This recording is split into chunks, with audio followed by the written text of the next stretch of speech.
మా వీడియో నచ్చిందా? వెంటనే లైక్ అండ్ కామెంట్ చేయండి. ఇంకా మా Andhra Vilas movie news channel కు సబ్స్క్రైబ్ చేసి నూతన వీడియోల కోసం బెల్ ఐకాన్ ను క్లిక్ చేయండి. కన్నడ నటుడు దర్శన్ రేణుకస్వామి హత్య కేసులో జైలులో ఉన్నారు. ఆయన బెయిల్ పిటిషన్లు పలుమార్లు తిరస్కరణకు గురికావడంతో లాయర్లు తీవ్ర అసహనం వ్యక్తం చేశారు. ఈ కేసు విచారణను వేగంగా ముగించి దర్శన్కు మరణశిక్ష విధించినా తమకు అభ్యంతరం లేదని కోర్టుకు విన్నవించారు. కన్నడ చిత్ర పరిశ్రమలో నటుడిగా ఎంతో మంచి గుర్తింపు సంపాదించుకున్న వారిలో నటుడు దర్శన్ గురించి ప్రత్యేకంగా చెప్పాల్సిన పనిలేదు.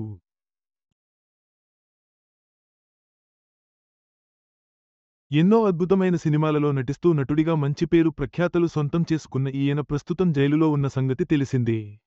దర్శన్ మరో నటి రేణుకస్వామి హత్య కేసులో భాగంగా అరెస్టు అయి జైలుకు వెళ్లారు.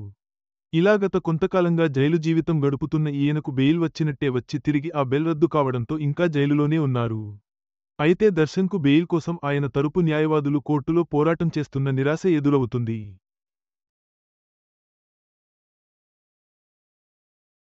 తాజాగా ఈయన కేసు విషయంలో మరోసారి విచారణ జరిగినప్పటికీ కోర్టు నుంచి అనుకూలంగా తీర్పురాని నేపథ్యంలో దర్శన తరపు న్యాయవాది అసహనం వ్యక్తం చేస్తూ ఏకంగా దర్శన్కి మరణశిక్ష విధించిన మాకు సమ్మతమే అంటూ చేసిన వ్యాఖ్యలు సంచలనంగా మారాయి.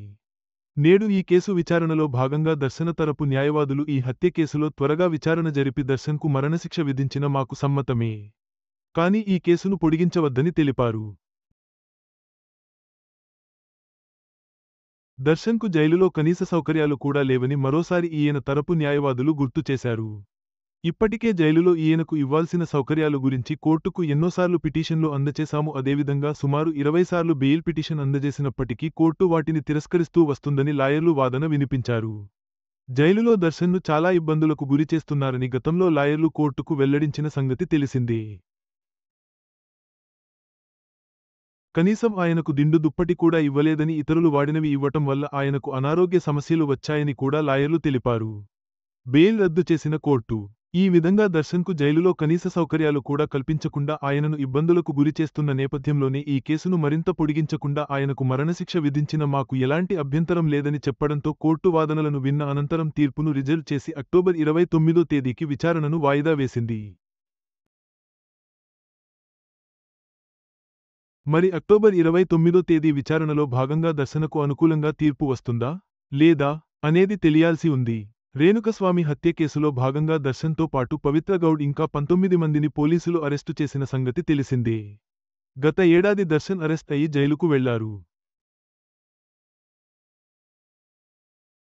అయితే కొద్ది రోజుల తర్వాత దర్శన్కు కోర్టు బెయిల్ ఇచ్చినప్పటికీ అనంతరం మధ్యంతర బెయిల్ రద్దు చేయడంతో దర్శన్ తిరిగి జైలుకు వెళ్లారు. అప్పటినుంచి ఈయన బెయిల్ కోసం పోరాటం చేస్తున్న ఇప్పటివరకు బెయిల్ మంజూరు అవ్వలేదు.